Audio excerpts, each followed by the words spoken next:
നമസ്കാരം. ഇന്ന് നമ്മുടെ അതിഥിയായി എത്തിയിരിക്കുന്നത് ശ്രീ ശ്രീജിത്ത് പണിക്കരാണ്. വക്കത്ത് ശ്രീ ലളിതാ വിദ്യാപീഠത്തിന്റെ സ്ഥാപകനാണ് അദ്ദേഹം. ജ്യോതിഷം, വാസ്തു തുടങ്ങിയ മേഖലകളിൽ ഗവേഷണം നടത്തുന്നു. മാനേജ്മെന്റ്, ലീഡർഷിപ്പ്, മനഃശാസ്ത്രം തുടങ്ങിയ മേഖലകളിൽ അദ്ദേഹം പരിശീലനം നൽകുന്നു. അദ്ദേഹത്തെ ഈ ഷോയിലേക്ക് സ്വാഗതം ചെയ്യാം. നമസ്കാരം ശ്രീ ശ്രീജിത്ത് പണിക്കർ. നമസ്കാരം. നാളെ കർക്കിടക വാവാണ് അല്ലെ? അപ്പോ നമ്മുടെ ഭാരതീയരെ സംബന്ധിച്ചിടത്തോളം ഇത് വളരെ പ്രധാനപ്പെട്ട ഒരു ദിവസമാണ്. പിതൃക്കളെ ഓർക്കുന്നു, പിതൃക്കളെ നമസ്കാരം ചെയ്യുന്നു, തർപ്പണം ചെയ്യുന്നു. അപ്പൊ എന്താണ് ഈ കർക്കിടകവാവിന്റെ പ്രത്യേകത എന്ന് ഒന്ന് വിശദീകരിക്കാൻ പോകുന്നത്? തീർച്ചയായിട്ടും നമ്മൾ സനാതന ധർമ്മ വിശ്വാസത്തിൽ ഭൂമിയിൽ നമ്മളൊരു മനുഷ്യനായി ജന്മം ചെയ്തു കഴിഞ്ഞാൽ 5 പ്രധാന യജ്ഞങ്ങൾ നിർവഹിക്കേണ്ടതുണ്ട്. അത് ആദ്യത്തേത് പിതൃയജ്ഞമാണ്, 2 മനുഷ്യയജ്ഞമാണ്, 3 ഭൂതയജ്ഞമാണ്, 4 ദേവയജ്ഞമാണ്, അവസാനമാണ് ബ്രഹ്മയജ്ഞം. ഈ പഞ്ചമഹായജ്ഞങ്ങൾ എന്ന് വിളിക്കുന്ന ഈ യജ്ഞങ്ങളിൽ ഏറ്റവും പ്രാധാന്യമുള്ളതും ഒഴിവാക്കാൻ പറ്റാത്തതുമായ എന്തെന്ന് ചോദിച്ചാൽ അത് ഉറപ്പായിട്ടും പിതൃയജ്ഞമാണ്. കാരണം ഈ ഭൂമിയിൽ നമ്മൾ പിറന്നു, നമുക്ക് ജന്മം നൽകിയ നമ്മളുടെ മാതാപിതാക്കൾ, അവരുടെ മാതാപിതാക്കൾ എന്നീ വംശപരമ്പരകളോട് നമുക്കൊരു കടപ്പാടുണ്ട്. അത് എല്ലാവരും ചെയ്യേണ്ടതുണ്ട്. നന്ദകുമാർജി, ഞാനൊരു കാര്യം പറഞ്ഞിട്ട് ഈ വിഷയത്തിലേക്ക് വരാം. നിരവധി കുടുംബങ്ങളിൽ നമ്മൾ സന്താനദോഷം കാണാറുണ്ട്. പല കുടുംബത്തിലും സന്താനങ്ങൾക്ക് ചിലപ്പോൾ സന്താനങ്ങൾ ഉണ്ടാവില്ല, ഇല്ല നമ്മുടെ സന്താനങ്ങൾക്ക് സന്താനങ്ങൾ ഉണ്ടാവാതാവുക, അപമൃത്യു സംഭവിക്കുക, ഇല്ലെങ്കിൽ ചിലവർക്ക് വിവാഹം കഴിക്കാനോ ഒരു കുടുംബമായിട്ട് ജീവിക്കാനോ താല്പര്യമില്ലാതെ വരിക. എന്ന് വെച്ചാൽ വംശം മുന്നോട്ട് പോവാൻ, നിങ്ങളുടെ പരമ്പര മുന്നോട്ട് പോകാൻ പറ്റാത്ത ചില സാഹചര്യങ്ങളുണ്ടാവും. രണ്ടാമതൊരു സിറ്റുവേഷനിൽ കുടുംബത്ത് പലവിധ ശ്രമങ്ങൾ നടത്തും, ഒത്തിരി കഠിനമായ പരിശ്രമം നടത്തിയിട്ടും കുടുംബത്ത് സ്വസ്ഥതയോ അഭിവൃദ്ധിയോ ഉണ്ടാവാതിരിക്കുക. മൂന്നാമതൊരു സാഹചര്യം, ഞാൻ ഇതുവരെ കണ്ട സാഹചര്യങ്ങളെ കുറിച്ചാണ് പറയുന്നത്. മൂന്നാമത് സാഹചര്യത്തിൽ കുലധർമ്മ ദൈവങ്ങളുണ്ടാവും. അവരൊരു കൂട്ടം ഒരു കുടുംബത്തിന്റെ ഭാഗമായിരിക്കും, പരദേവതകൾ. പക്ഷെ നിങ്ങൾ കുറച്ച് ആൾക്കാരോട് ഈ പരദേവതയ്ക്ക് ഒരു അപ്രീതിയുണ്ട്. അതെന്തുകൊണ്ടാണ് എന്ന് നമ്മൾ ചിന്തിക്കുന്ന സമയം പലപ്പോഴും നമ്മൾ കാണുന്നത് ആ വ്യക്തിയുടെ പിതൃക്കളുടെ അപ്രീതിയാണ് ഇതിനെല്ലാം കാരണം. പലപ്പോഴും ഇത്തരം സാഹചര്യങ്ങളിൽ നമ്മൾ കടുത്ത വഴിപാടുകളും പലരും പല ദൈവജ്ഞന്മാരെയും കണ്ടിട്ട് ഉപദേശങ്ങൾ ചോദിക്കുമ്പോൾ, കാരണം അവരുടെ അപ്രീതി കടുത്തതാകുമ്പോൾ അതിന്റെ പരിഹാര മാർഗങ്ങളും വളരെ വലുതായിരിക്കും. എന്നാൽ ഈ പരിഹാര മാർഗം ചെയ്യാനായിട്ട് വലിയ സാമ്പത്തിക ബാധ്യത ഉണ്ടാവും. പല കുടുംബങ്ങൾക്കും ഈ പിതൃന്റെ അപ്രീതിയുള്ള കുടുംബങ്ങളിൽ ഇത് ചെയ്യാനുള്ള ഒരു പാങ്ങ് അല്ല നിവൃത്തി അവർക്കുണ്ടാകും സാമ്പത്തികമായിട്ട്. ചിലവരിത് വളരെയധികം ചൂഷണം ചെയ്യുന്നവരുണ്ട്. നമ്മൾ പറയില്ല, എരന്ന് തിന്നുന്നവനെ തുരന്ന് തിന്നുന്ന. അപ്പൊ ഇങ്ങനെ ചെയ്യുന്ന ആൾക്കാരുണ്ട്. എന്നാൽ പിതൃക്കൾക്ക് വേണ്ടിയല്ല യജ്ഞം. അതിൽ ഏറ്റവും മുഖ്യമായിട്ടും ഏറ്റവും പ്രാധാന്യമുള്ളതും ബലിതർപ്പണമാണ്. നമ്മുടെ ഒരു പിതൃ നമ്മളെ വിട്ടുപിരിഞ്ഞു കഴിഞ്ഞാൽ ഏകദേശം എല്ലാ വാർഷിക അവർ വിട്ടുപിരിഞ്ഞ നക്ഷത്രത്തിൽ, ആ മാസത്തിൽ, മരിച്ച നക്ഷത്രത്തിൽ, മരിച്ച ആ മാസത്തിൽ നമ്മൾ എന്ത് ചെയ്യണം? ഒരല്പം അന്നം അവർക്ക് വേണ്ടി കൊടുക്കണം. കാരണം നമ്മുടെ പിതൃക്കൾ നമ്മളെ വിട്ടുപിരിഞ്ഞു കഴിഞ്ഞാൽ അവരൊരു യാത്രയിലാണ്. സനാതന ധർമ്മ വിശ്വാസപ്രകാരം നമുക്ക് 2 റൂട്ടേ ഉള്ളൂ. ഒന്നിൽ അവർ പിതൃലോകത്തെത്തി അവരെന്ത് ചെയ്യും? പുതിയ ജന്മം എടുക്കും. ഇല്ലെങ്കിൽ അവർക്ക് മോക്ഷപദം കിട്ടും. ഈ യാത്രയിൽ, അവരുടെ യാത്രയിൽ പലവിധ തടസ്സങ്ങളുണ്ടാകും. പല സ്ഥലങ്ങളിൽ, നമ്മളതിനെ നരകം എന്നൊക്കെ പറയാം, സ്റ്റക്കപ്പായി പോവാം. അവിടുന്ന് അവരെ ഒന്ന് തള്ളിവിടാനും ആ സൂക്ഷ്മ ശരീരത്തിന് പോഷണം ലഭിക്കാനും വേണ്ടിയാണ് നമ്മൾ എന്ത് ചെയ്യുന്നത്? നമ്മൾ ബലിതർപ്പണങ്ങൾ ചെയ്യുന്നത്. അത് വർഷാവർഷം ചെയ്യണമെന്നുള്ളതാണ് അതിൻ്റെ വിധി. പക്ഷെ ചിലവർക്ക് എന്ത് പറ്റും? ഇപ്പൊ നമുക്ക് ഒത്തിരി പിതൃക്കളുണ്ട്, അപ്പൂപ്പനുണ്ട്, അമ്മുമ്മയുണ്ട്, അമ്മയുണ്ട്, അച്ഛനുണ്ട്. നമ്മളെ വിട്ടുപിരിഞ്ഞു കഴിഞ്ഞാൽ നമ്മൾ അവർക്ക് വേണ്ടിയിട്ട് നമ്മൾ എല്ലാ വർഷം തോറും അതാത് ദിവസങ്ങളിൽ പോയി ചെയ്യാൻ ബുദ്ധിമുട്ടുണ്ടാവും. അതിനുവേണ്ടി ഒരു എളുപ്പം ആചാര്യന്മാർ നിർദ്ദേശിച്ചാണ് കർക്കിടക മാസത്തിലെ ഒരു കറുത്ത വാവിന്റെ അന്ന് എല്ലാവർക്കും കൂടി അന്ന് ഒരു ദിവസം ബലിയിട്ടാലും അത് ഉത്തമമാണ്. അപ്പൊ എവിടെ ചെയ്യണം എന്നൊരു ചോദ്യമാണ് പിന്നെ ചോദിക്കാം. ഏറ്റവും മികച്ചത് നിങ്ങളുടെ കുടുംബത്തിൽ, നിങ്ങൾ ജീവിക്കുന്നിടത്ത് എല്ലാ കുടുംബാംഗങ്ങളെയും കൂട്ടിക്കൊണ്ട് അവിടെ വച്ച് ആ പിതൃതർപ്പണം ചെയ്യുന്നതാണ് ഏറ്റവും ഉത്തമം. ഞാൻ കേട്ടിട്ടുണ്ട് നിങ്ങളുടെ ഈ ഇപ്പം ശ്രീജിയുടെ ഒരു ഇതിനകത്ത് തന്നെ ഒട്ടനവധി പേർക്ക് പരിശീലനം നൽകി എന്ന് കേട്ടിട്ടുണ്ട് അല്ലെ? ഈ പിതൃബലിയും തർപ്പണവും ചെയ്യാനുള്ള ഒരു പരിശീലനം നൽകിയിട്ടുണ്ട്. അത് അപ്പം അവരുടെ സ്വന്തം വീടുകളിൽ വെച്ച് തന്നെ ചെയ്യാനുള്ള ഒരു സ്വന്തം വീടുകളിൽ വെച്ച് ഒരു 150-160 രൂപ മുടക്കിയാൽ മതി. 1/2 കിലോ ഉണക്കലരി, കുറച്ച് എള്ള്, ഒരു ചെറിയ ഉപ്പിൻ നെയ്യ്, സ്വല്പം ഗണപതി പ്രസാദം വെക്കാനുള്ള സാധനങ്ങൾ. ഞാൻ മേടിക്കാറുള്ള സാധാരണ ഞാൻ എല്ലാ വാവ് തോറും എൻ്റെ വീട്ടിൽ ഞാൻ ബലിതർപ്പണം ചെയ്യും എൻ്റെ പിതൃക്കൾക്ക്. ഞാനിത് പഠിച്ചതിന് എല്ലാ വാവിലും ചെയ്യും. അപ്പൊ ഞാൻ എന്ത് ചെയ്യും, ഞാനൊരു 200 രൂപ താഴെയുള്ള സാധനങ്ങൾ മേടിക്കും. രാവിലെ എഴുന്നേറ്റ് ഇത് പ്രിപ്പയർ ചെയ്ത് ഞാൻ ആ കർമ്മം ചെയ്യും. ഏകദേശം ഒരു 15-20 മിനിറ്റ് ഒരുക്കാനായിട്ട് ഒരു മണിക്കൂർ, 1 മണിക്കൂർ 1.25 മണിക്കൂർ കൊണ്ട് ഈ ബലിതർപ്പണം ചെയ്യാം. അപ്പൊ ഞാൻ വിചാരിച്ചു എന്തുകൊണ്ട് നമ്മുടെ മനുഷ്യർക്ക് ഇത് നമുക്ക് പഠിപ്പിച്ചുകൂടാ? അവർക്ക് കൃത്യമായിട്ട് ഞാൻ എന്ത് ചെയ്തു, ഞാനൊരു കോഴ്സായിട്ട് സ്റ്റാർട്ട് ചെയ്തു. പ്രത്യേകിച്ച് നിശ്ചിത ഒരു ഫീസ് ഒന്നും വെച്ചില്ല. എന്തെങ്കിലും ദക്ഷിണ തരുന്നവർ തരട്ടെ. പലരും പല കർമ്മങ്ങളാണ്, അവർക്ക് ബലം കിട്ടാൻ വേണ്ടി മാത്രമല്ല. പലരും ഈ പിതൃക്കളുടെ അപ്രീതിയുള്ളവര് വളരെ മോശം സാഹചര്യങ്ങളിൽ കടന്നു പോകുന്നവരായിരിക്കും. അപ്പൊ നമ്മൾ അവരെ കൂടുതൽ ടാക്സ് ചെയ്യാൻ പാടില്ല. അപ്പൊ ഞാനൊരു 5 ഓൺലൈൻ ക്ലാസ്സുകളായിട്ട് 2 ആഴ്ച കൊണ്ട് മന്ത്രങ്ങള്, മന്ത്രത്തിന്റെ സങ്കല്പങ്ങള്, ചെയ്യേണ്ട ക്രിയാവിധികൾ എല്ലാം പഠിപ്പിച്ച്, കാരണം ഞാനൊരു പരിശീലന മേഖലയിലുള്ളവരാ. ഭാരതീയ സൈന്യത്തിനുൾപ്പെടെ വലിയ വലിയ കമ്പനികൾക്ക് ട്രെയിൻ ചെയ്യുന്ന, അപ്പൊ സാധാരണ മനുഷ്യർക്ക് ഞാൻ നിരവധി ക്ലാസ്സുകൾ എടുക്കുന്ന ഒരു അധ്യാപകനും കൂടി ആയതുകൊണ്ട് ഇത് വ്യക്തമായവരെ പഠിപ്പിച്ചു. നാളെ കർക്കിടകവാവിന് ഏകദേശം 100ഓളം വീടുകളിൽ അവര് അവരുടെ കുടുംബാംഗങ്ങളെയും ചേർത്ത് നാളെ സ്വയമായിട്ട് ബലിതർപ്പണം ചെയ്യും. പരിപൂർണമായിട്ട് എന്ന് വെച്ചാൽ ചെറിയ ലഘു ചടങ്ങല്ല, എല്ലാം പൂർണ്ണമായിട്ട് ആ ചടങ്ങിന്റെ എല്ലാ സ്റ്റെപ്പുകളും പൂർത്തിയാക്കിയിട്ട് ചെയ്യുന്നു. നമ്മൾ പലപ്പോഴും ഈ സ്നാനഘട്ടുകളിലും ക്ഷേത്രങ്ങളിലും ഒക്കെ ചെയ്യുന്നുണ്ട്. ഈ സ്നാനഘട്ടുകൾ എപ്പോഴും ഈ ജലത്തിന്റെ ഒരു വളരെ പ്രധാനപ്പെട്ട ഒരു ഇതാണെന്ന് പറഞ്ഞിട്ടുണ്ട് കർക്കിടകം. നമ്മൾ സ്നാനഘട്ടുകളിലേക്ക് നമ്മൾ പോകാൻ കാരണം, അതിന്റെ പ്രധാന ഒരു കാരണം എന്താന്ന് വെച്ചാല്, നമുക്കൊരു ആചാര്യന്റെ ഉപദേശം സഹായം നമ്മൾ പഠിച്ചില്ലെങ്കിൽ ഒരു ആചാര്യന്റെ സഹായ ഉപദേശവും വേണം നമുക്കിത് ചെയ്യാനായിട്ട്. അപ്പം അത്തരം ആചാര്യന്മാരിന്ന് കുറഞ്ഞു വരിക നമ്മുടെ നാട്ടിൽ. അപ്പൊ എന്ത് ചെയ്യുമെന്ന് വെച്ചാൽ, നമ്മൾ പഠിച്ചില്ല എളുപ്പം എന്താണ്, ക്ഷേത്രങ്ങളിലും മറ്റും ആചാര്യന്മാരെ എത്ര പേര് അറിയുന്നവരുണ്ടോ കുറച്ചു പേരെ അവിടെ വിളിച്ചു വരുത്തി അവരെ കൊണ്ട് ഒരുമിച്ച് ഇരുത്തി ഇത് ചെയ്യിപ്പിക്കുക എന്നുള്ളതാണ് ശരിക്കും. പക്ഷെ വാസ്തവത്തിൽ നമ്മൾ പിതൃകർമ്മങ്ങൾ ചെയ്യാൻ പിതൃക്കൾക്ക് ഏറ്റവും തൃപ്തി അവനവന്റെ വീട്ടിൽ വെച്ച് ചെയ്യുന്നതാണ് ഉറപ്പായിട്ട്. പിന്നെ ഏതെങ്കിലും ഭഗവത് സന്നിധിയിൽ, അത് പൊതുവേ നമ്മൾ ചെയ്യുന്നത് മഹാവിഷ്ണുവിന്റെയോ പരമശിവന്റെയോ സന്നിധികളിലാണ് ഇത് ചെയ്യുക. ഇപ്പൊ നമ്മൾ സാധാരണയായിട്ട് നമ്മൾ ഈ കർക്കിടക വാവ് ബലി ഇടുന്നുണ്ട്. അപ്പൊ ഈ വർഷാവർഷം ചെയ്യുന്ന ആളുകൾ, ആ ആളുകൾ വീണ്ടും ഈ ബലി തന്നെ ഇടണമെന്നുണ്ടോ? അതെങ്ങനെയാണ് അതിന്റെ ഒരു? കർക്കിടക വാവിന്റെ അന്ന് ശരിക്കും പറഞ്ഞാൽ പിതൃക്കളുമായിട്ട് വളരെ ബന്ധിപ്പിച്ച് പറയുന്നതാണ് ചന്ദ്രന്റെ സ്വന്തം രാശിയാണ് കർക്കിടക രാശി. അന്ന് ആ രാശിയിൽ തന്നെ സൂര്യനും ചന്ദ്രനും, സൂര്യൻ ഓൾറെഡി കർക്കിടക മാസം കർക്കിടക രാശിയിലാണ്, ചന്ദ്രനും ഒരേ ഇടത്ത് വരുമ്പോഴാണ് അന്ന് അമാവാസ്യയാവുന്നത്. അപ്പൊ അത് ഏറ്റവും വിശിഷ്ടമെന്ന് കരുതാൻ കാരണം അതാണ്.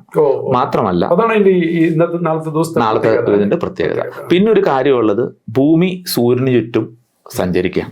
സൂര്യന് ചുറ്റും സഞ്ചരിക്കുന്നതുകൊണ്ട് ഭൂമിയിൽ നിന്ന് നോക്കുമ്പോൾ നമ്മളുടെ ഭ്രമണപഥത്തിന്റെ പ്രത്യേകതകൾ മൂലം സൂര്യൻ നമ്മുടെ ഭൂമധ്യരേഖയിൽ നിന്ന് വടക്കോട്ടും തെക്കോട്ടും സഞ്ചരിക്കുന്നതായിട്ട് തോന്നും.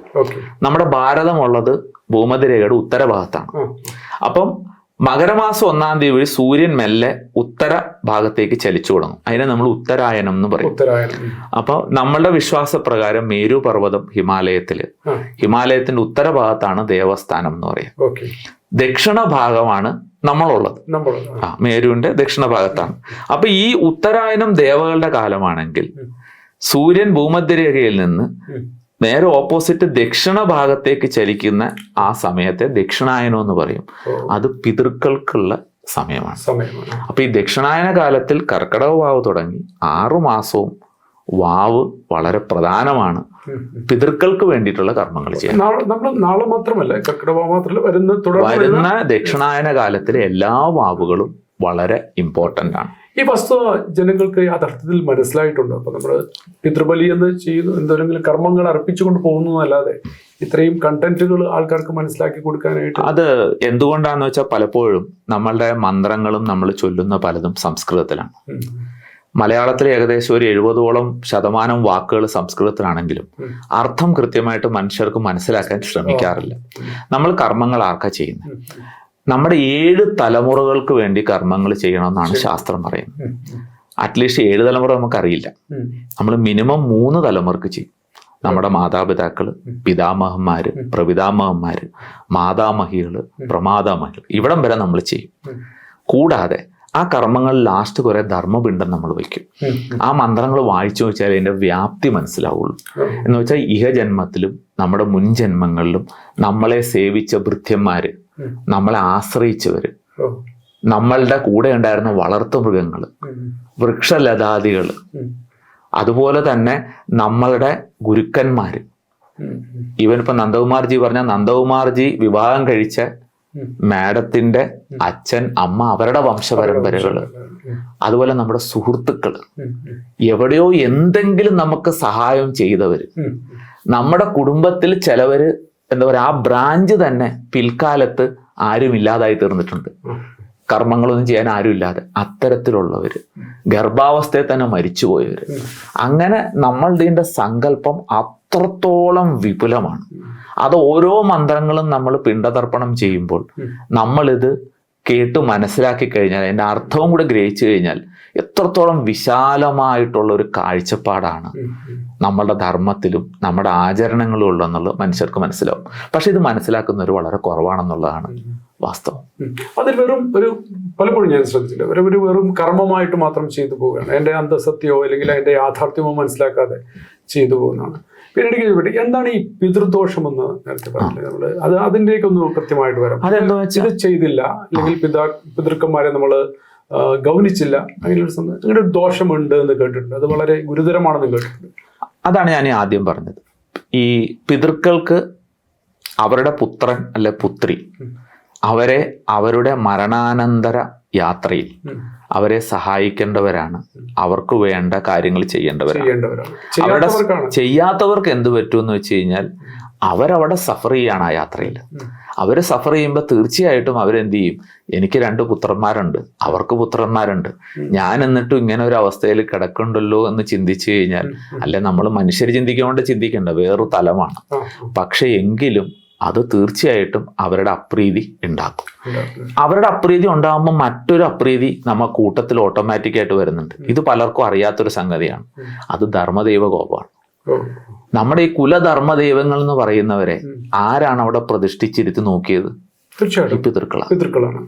അപ്പൊ അവർക്ക് വേണ്ടി നമ്മൾ ചെയ്യേണ്ട കർമ്മം ചെയ്യാതെ വരുമ്പം നിങ്ങൾക്ക് തോന്നുന്നുണ്ടോ നമ്മുടെ കുലധർമ്മദൈവങ്ങൾ നമ്മളെ അനുഗ്രഹിക്കുമെന്ന്? തീർച്ചയായിട്ടും വലിയൊരു കണക്ഷനാണ്. കാരണം അവരൊരിക്കലും നെക്സ്റ്റ് ലെവലിലേക്ക് അവർക്ക് ഒരു നല്ല ഗതി വരാതെ അതിനുവേണ്ടി നമ്മൾ അനുഷ്ഠിക്കേണ്ടത്, ഇപ്പൊ അവരുടെ കർമ്മഫലമാണ് അവരനുഭവിക്കുന്നത്, എങ്കിലും നമ്മൾ അനുഷ്ഠിക്കേണ്ടത് ചെയ്യാതെ വന്നു കഴിയുമ്പോൾ പ്രശ്നം എന്തെന്ന് വെച്ച് കഴിഞ്ഞാൽ ഇവര് ഭയങ്കരമായിട്ട് നമ്മുടെ ധർമ്മദൈവങ്ങൾ നമ്മുടെ നേരെ കോപിക്കും. അപ്പൊ പലരും ചില കുടുംബങ്ങളിൽ ചെയ്യുന്നവർക്ക് പ്രശ്നമില്ല, ഇല്ലാത്തവരുടെ പേര് ഞാൻ കണ്ടിട്ടുണ്ട്, ഇവർക്ക് ദോഷമുണ്ട്. അപ്പൊ ബാക്കി ഞങ്ങളുടെ അവിടെ എല്ലാം നല്ല സെറ്റപ്പാക്കി നല്ല രീതിയിലൊക്കെ ചെയ്യണമല്ലോ, അപ്പൊ നിങ്ങൾക്ക് എന്താ പ്രശ്നം? അപ്പോഴാണ് നമുക്ക് ഡൗട്ട് വരുന്നത്. നമ്മൾ ചോദിക്കും ഇന്ന കാര്യങ്ങൾ ചെയ്യുന്നു. വളരെ ചെലവ് കുറഞ്ഞ രീതിയിൽ എല്ലാ മനുഷ്യരും പഠിച്ച് അവനവന്റെ ജീവിതത്തിൽ ആചരിക്കേണ്ട ഒന്നാണ് ഈ പിതൃയജ്ഞം എന്ന് പറയുന്നത്. അപ്പൊ അത് ചെയ്യാതെ വരുമ്പോഴാണ് ഇതിലേക്ക് വന്നുപെടുന്നത്. ഭാരതീയ സംസ്കാരത്തിൽ വളരെ പ്രധാനമായിട്ടൊരു ഒരു സ്ഥാനമുള്ളത് അല്ലേ തീർച്ചയായിട്ടും മറ്റു കാര്യങ്ങൾ? തീർച്ചയായിട്ടും. കാരണം നമ്മുടെ ചിലവർക്കുള്ളൊരു തെറ്റിദ്ധാരണ, ഈ ജനിച്ചു കഴിഞ്ഞു കഴിഞ്ഞാൽ ഇത്ര വർഷം കഴിഞ്ഞാൽ പിതൃക്കൾക്ക് ബലിയിടണ്ടെന്നൊക്കെ പറയും. അത് ഒരു തെറ്റിദ്ധാരണയാണ്. ആ ചോദ്യത്തിൽ ഞാൻ വരാൻ പോവുകയാണ്. അപ്പോൾ നമ്മൾ എന്ത് ചെയ്യും?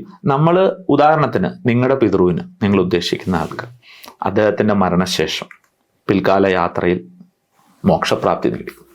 അപ്പൊ എവിടെയുള്ള ദേവപദത്തിലുള്ള നിങ്ങളിടുന്ന ആ പിതൃവിന് കൊടുക്കുന്ന പിണ്ഡം അത് അമൃതമായി അവരിലെത്തും. അതാണ് കാര്യം അല്ലേ. പക്ഷി മൃഗാദികളായിട്ടാണ് അടുത്ത ജന്മം എടുത്തത്. അവർക്ക് അവരുടെ ഭോജനമായിട്ടെത്തും.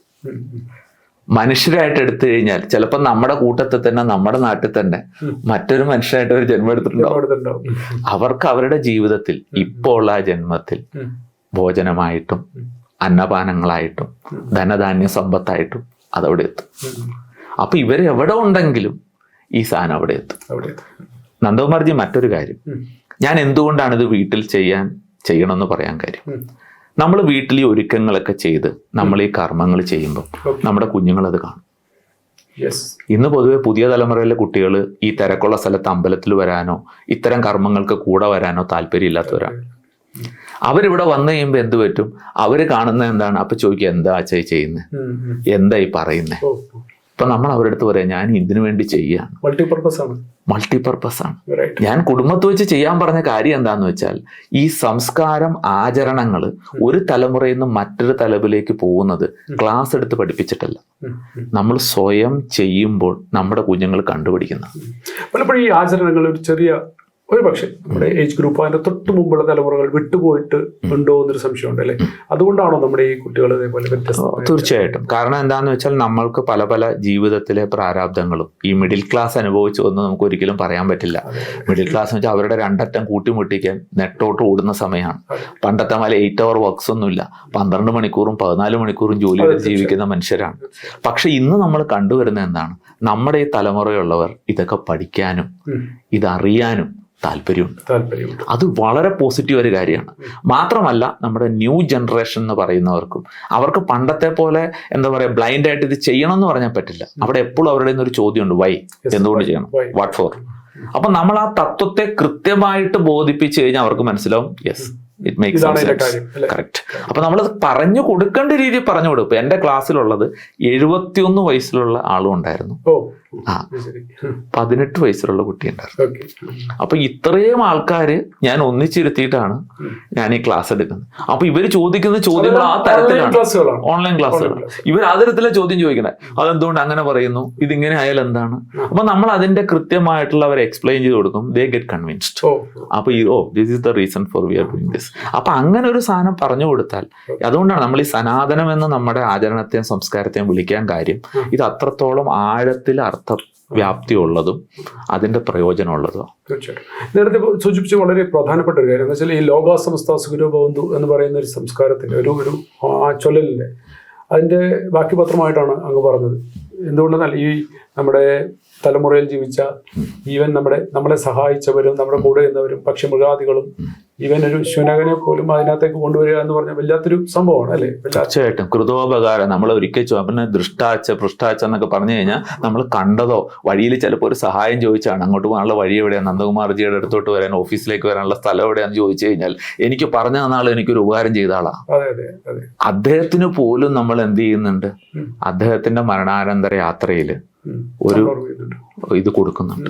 അതോടൊപ്പം തിലവും കൊടുക്കും. തിലം വളരെ ഇമ്പോർട്ടൻ്റ് ആണ്.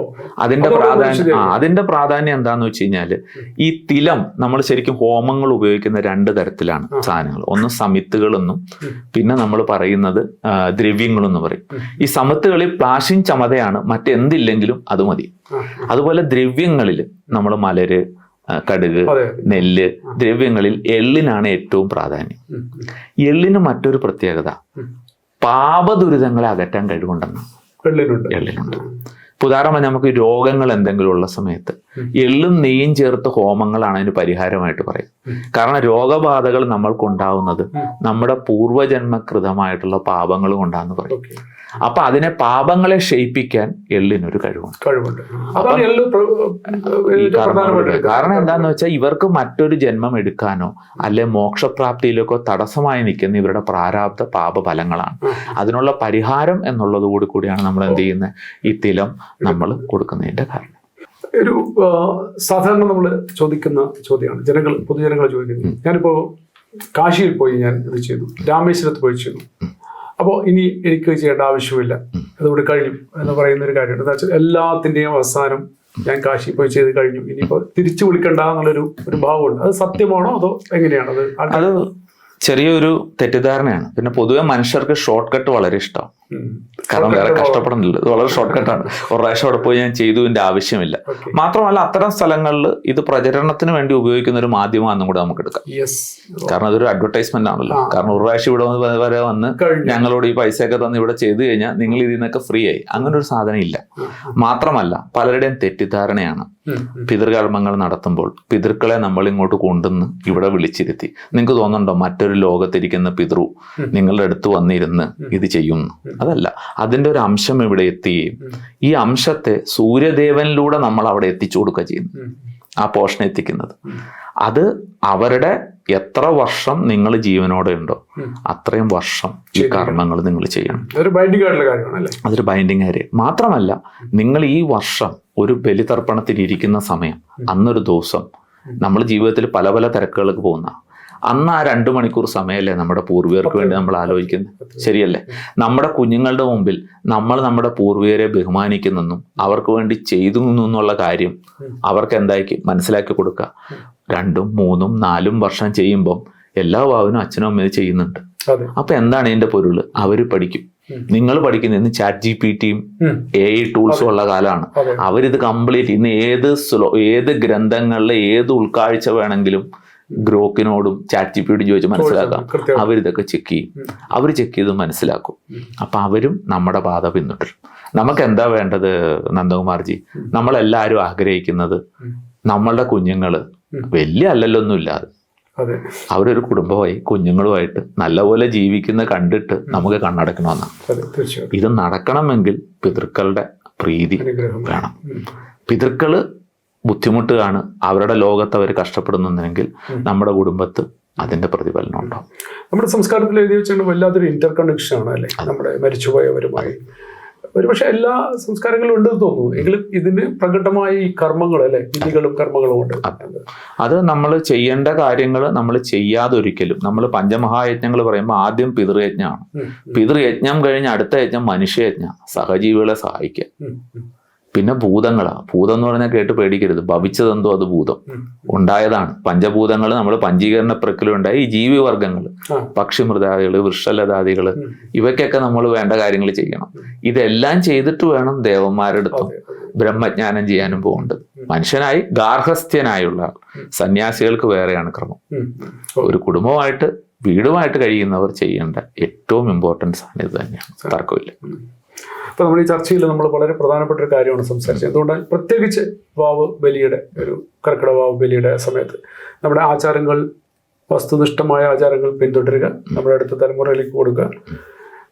എന്താണോ നമ്മൾ നമ്മുടെ മുമ്പേ നടന്നവർക്ക് അവരെ നമ്മൾ എങ്ങനെ കൈകാര്യം ചെയ്യുന്നു അല്ലെങ്കിൽ അവരോട് എങ്ങനെ ചെയ്യുന്നു എന്നുള്ള ഉദ്ദേശിച്ചിട്ടായിരിക്കും നമ്മൾ അടുത്ത തലമുറയെ നമ്മളെ കണ്ടുപിടിക്കാൻ. തീർച്ചയായിട്ടും സംസ്കാരത്തിന്റെ ഭാഗമാണ്. അപ്പോൾ വിദേശങ്ങളിൽ താമസിക്കുന്ന ആളുകൾ അവർക്ക് ഒരുപക്ഷെ ഇതിനു വേണ്ടി ഇന്ത്യയിലേക്ക് വരാൻ ആ സമയത്ത് പറ്റിയെന്ന് വരില്ല. ആ സമയത്ത് ഇത്തരത്തിൽ ഓൺലൈൻ ക്ലാസ്സുകളിൽ കൂടി അല്ലെ അവർക്ക് അവിടെ അമേരിക്കയിൽ നിന്ന് USA എനിക്ക് പഠിക്കുന്നവരുണ്ടായിരുന്നു, ഗൾഫ് കൺട്രീസ് നിന്നുണ്ടായിരുന്നു. അവർ അവരുടെ നാട്ടിൽ ചെയ്താൽ മതി. തീർച്ചയായിട്ടും അതിനുള്ള വഴികൾ ഞാൻ പറഞ്ഞു കൊടുക്കുന്നുണ്ട്. കാരണം അത്യാവശ്യം ഈ സാമഗ്രികൾ അധികം വേണ്ട. നമ്മൾ ഇതിനുപയോഗിക്കുന്ന സാധനങ്ങൾ ഇന്നിപ്പം ലോകമെമ്പാടും എവിടെയൊക്കെ മലയാളികളുണ്ടോ അവിടെ എല്ലാം അവൈലബിൾ ആണ്. ആകെ കിട്ടാതെ പോകുന്നത് ചിലപ്പോൾ ചെറുള എടുത്തോണ്ട് വരാൻ പറഞ്ഞാൽ കിട്ടില്ല, ചെറുള നാട്ടിൽ നിന്ന് കിട്ടത്തുള്ളൂ. പക്ഷെ തുളസിപ്പൂ ലോകമെമ്പാടും അവൈലബിൾ, എല്ലാ സൂപ്പർ മാർക്കറ്റിലും വരെ അവർ കൊടുക്കുന്നുണ്ട്. അപ്പൊ അങ്ങനെയുള്ള സാധനങ്ങൾ അവൈലബിൾ ആണ്. ലോകത്തിന്റെ എവിടെ വേണേ ഇരുന്ന് അവർക്ക് ആ കർമ്മങ്ങൾ ചെയ്യാം. തീർച്ചയായിട്ടും എന്നോട് വളരെ ഇമ്പോർട്ടന്റ് ആയിട്ടൊരു കാര്യം പറഞ്ഞത്, എനിക്ക് ഇന്ത്യക്ക് വെളിയിലുള്ളവർ പറഞ്ഞത് ഇംഗ്ലീഷിലും കൂടെ ഒരു ക്ലാസ് എടുത്തു കൊടുക്കണം. കാരണം അവരുടെ കുഞ്ഞുങ്ങൾക്ക് പലർക്കും മലയാളം വഴങ്ങില്ല, ഇപ്പൊ വഴങ്ങില്ല. അതുകൊണ്ട് ഇംഗ്ലീഷ് ചെയ്യാൻ പറഞ്ഞു. അപ്പൊ ഞാനൊരു ബാച്ച് ഇംഗ്ലീഷിൽ ചെയ്യാന്ന് പറഞ്ഞു. കാരണം അവരുടെ കുട്ടികൾക്ക് ഇംഗ്ലീഷിൽ പറഞ്ഞാലേ മനസ്സിലാവത്തുള്ളൂ. അപ്പൊ ഇംഗ്ലീഷിൽ പറഞ്ഞിട്ട് വി വിൽ ടീച്ച് ദം. കാരണം ഭാഷയല്ലല്ലോ ഇമ്പോർട്ടന്റ്. വലിയ സർവീസ് ആണ്. നമ്മുടെ ആചാരം നമ്മൾ അടുത്ത തലമുറയിലേക്ക് പകർന്നു കൊടുക്കുന്നു എന്ന് പറയുന്നത് വലിയ കാര്യം. അല്ല, ഞങ്ങളുടെ പ്രേക്ഷകരും ഒരു പക്ഷേ ശ്രീജിയുടെ ക്ലാസ്സിലേക്ക് വരാൻ സാധ്യതയുണ്ട്. തീർച്ചയായിട്ടും. അല്ല, നമ്മള് ഈ കുറെ വിവരം ഉണ്ടായിട്ട് കാര്യമില്ല. ഇൻഫർമേഷൻ വേൾഡാണ്. കുറെ ഇങ്ങനെ വിവരങ്ങൾ നമ്മൾ കേട്ട് മനസ്സിലാക്കേണ്ട കാര്യമില്ല. ജീവിതത്തിൽ നമ്മൾ പ്രാവർത്തികമാക്കി കൊണ്ടുവരണം. ഇത് ചെയ്യാത്തവരെ ഞാൻ സാറിന് നാറ്റോ കമ്പനി എന്ന് പറയാം. No action talking only company. നാവ് മാത്രം ഭയങ്കര വലുതാരും ആക്ഷൻ വട്ടപ്പൂച്ചയായിരിക്കും. അതുകൊണ്ട് ജീവിതത്തിൽ ഒരു പ്രയോജനം കിട്ടില്ല. നമ്മൾ പഠിക്കുന്ന അറിയുന്ന കാര്യങ്ങൾ ജീവിതത്തിൽ ആചരിക്കണം. ഞാനൊരു ആചാര്യസ്ഥാനത്തിരിക്കാൻ കാരണം ഞാൻ പഠിച്ചിട്ട് ഞാൻ ഈ കർമ്മങ്ങൾ ചെയ്യും, ഞാൻ ആചരിക്കുന്നുണ്ട്. ആചരിക്കാത്ത ഒരാൾക്ക് ഒരിക്കലും ആചാര്യനാവാനുള്ള അർഹതയില്ല. ഞാൻ ചെയ്തപ്പോൾ എനിക്കത് പ്രയോജനം കിട്ടിയെന്ന് തോന്നുന്നതുകൊണ്ടാണ് എന്ത് ചെയ്തത്, ഞാനൊന്ന് 10 പേര് ഇത് പഠിപ്പിക്കാന്ന് വിചാരിച്ചു. അപ്പൊ അവരെന്ത് ചെയ്യും, ഞാൻ അവരോടും പറയുന്നതാണ്, നിങ്ങൾ സ്വന്തമായി ചെയ്ത് നിങ്ങൾ ആചാര്യസ്ഥാനത്ത് നിന്ന് ഞാൻ അത്ര ഡീറ്റെയിൽ ആയിട്ട് ഇവർക്ക് നോട്ട്സ് എല്ലാം കൊടുക്കും. എന്നിട്ട് നിങ്ങൾ നിങ്ങളുടെ കുട്ടികളെ, നിങ്ങളുടെ സുഹൃത്തുക്കളെ പഠിപ്പിക്കൂ. ഇതൊരു ചെയിൻ റിയാക്ഷൻ ആണ്. അല്ലാതെ ഒരാൾ എന്നിൽ നിന്ന് മാത്രം പഠിക്കണമെന്നില്ല. കാരണം നമ്മൾ പറയല്ലോ, നമ്മുടെ ഭാരത സംസ്കാരത്തിലെ സകല വിദ്യകളും വന്നിരിക്കുന്നത് ഭഗവാനായ പരമശിവനിൽ നിന്നാണ്. സദാശിവ സമാരംഭം, ശങ്കരാചാര്യ മധ്യമം, നാരായണ ഗുരുപൂർവം, അസ്മദാചാര്യ പര്യന്തം, വന്ദേ ഗുരുപര എന്നാണ് ഞാൻ പ്രാർത്ഥിക്കുന്നത്. അപ്പൊ ഞാൻ ഇതിന്റെ അവസാനത്തെ ലൈനിലുള്ള ഒരാളാണ്. പക്ഷെ ഇനിയും തുടർന്ന് ആൾക്കാർ വരും. മറ്റൊരു പ്രധാനപ്പെട്ട കാര്യം, നമ്മുടെ സനാതനധർമ്മ വിശ്വാസികൾക്കിടയിൽ അടുത്ത കാലത്തായിട്ട് മധ്യവർഗത്തിന് സാമ്പത്തികമായൊരു മെച്ചമുണ്ടായി. ഇതിനെ ചൂഷണം ചെയ്യാൻ ഒരു വലിയ കൂട്ടം ആൾക്കാർ നമ്മുടെ സമൂഹത്തിലുണ്ടെന്ന് നമ്മൾ മറക്കരുത്. പിൽക്കാലത്ത് എന്ത് പറ്റും, ഈ ചൂഷണങ്ങൾ കൂടി വരുമ്പോൾ ആൾക്കാർ ഈ വിശ്വാസങ്ങൾ ഇല്ലാതായി വരും, അവരിൽ നിന്ന് പുറകോട്ട് പോകും. അപ്പൊ നമ്മൾ അറിയേണ്ട കാര്യങ്ങൾ അറിയേണ്ട രീതിയിൽ പറഞ്ഞു കൊടുത്ത് സ്വയം ആചരിക്കാൻ പഠിപ്പിക്കുക എന്നുള്ളത് വളരെ ഇമ്പോർട്ടൻ്റ്. അതാണ് പുണ്യമല്ലേ? അതാണ് പുണ്യം. നിങ്ങളിത് കുറച്ച് ഇന്റർമീഡിയറ്റ് ആയിട്ട് നമുക്ക് ഇടവേണ്ട ആവശ്യമില്ലെന്നേ. ഈശ്വരൻ നമ്മുടെ ഉള്ളിൽ തന്നെ. നമുക്ക് വെളിയിൽ നമ്മളെ നിരീക്ഷിക്കുന്ന CCTV ക്യാമറയല്ല സനാതന ധർമ്മത്തിലെ ഈശ്വരൻ. ഈശ്വരൻ നമുക്കുള്ളിൽ, നമ്മുടെ ഉള്ളിലാണ്. അപ്പൊ ഈ ഈശ്വര ശക്തിയെ നമ്മൾക്ക് പോഷണപ്പെടുത്തിയെടുക്കാനും നമ്മുടെ ജീവിതത്തിൽ നമ്മൾ ആഗ്രഹിക്കുന്ന രീതിയിൽ ജീവിക്കാനും പരമപദമായ മോക്ഷപ്രാപ്തി നേടാനും അവനവന്റെ ആചരണങ്ങളിലൂടെ സാധിക്കും. അത് പഠിപ്പിച്ചു കൊടുക്കുക എന്നുള്ളതാണ് നമ്മളെ പോലുള്ളവരുടെ ധർമ്മവും കർമ്മവും. അത് ചെയ്യാൻ നിങ്ങളുടെ നടത്തുന്ന ശ്രമങ്ങളെ അപ്രീഷിയേറ്റ് ചെയ്യുന്നു. വീണ്ടും അങ്ങയുടെ ഈ അറ്റംപ്റ്റ് ഉണ്ടല്ലോ, നമ്മൾ ഒട്ടനവധി ആളുകളിലേക്ക് ഓൺലൈനിൽ എത്തിക്കുക എന്നുള്ളത് വലിയ നിസ്സാര കാര്യമല്ല. അപ്പോൾ വിദേശ രാജ്യങ്ങളിലുള്ള ആളുകളെ പോലും ഇതിനകത്തേക്ക് കൊണ്ടുവരിക എന്ന് വെച്ചാൽ നമ്മുടെ ഈ സംസ്കാരത്തെക്കുറിച്ച് വ്യക്തമായ ധാരണ അവർക്ക് കൂടി കൊടുക്കുകയാണ്. അപ്പോൾ അതിനും ഒരു വലിയൊരു അപ്രീസിയേഷൻ ഉണ്ട്. വളരെ നന്ദി ഞങ്ങളെ ഈ ചാനലുമായിട്ട് സംസാരിച്ച്. Thank you. വളരെ സന്തോഷം. Thank you.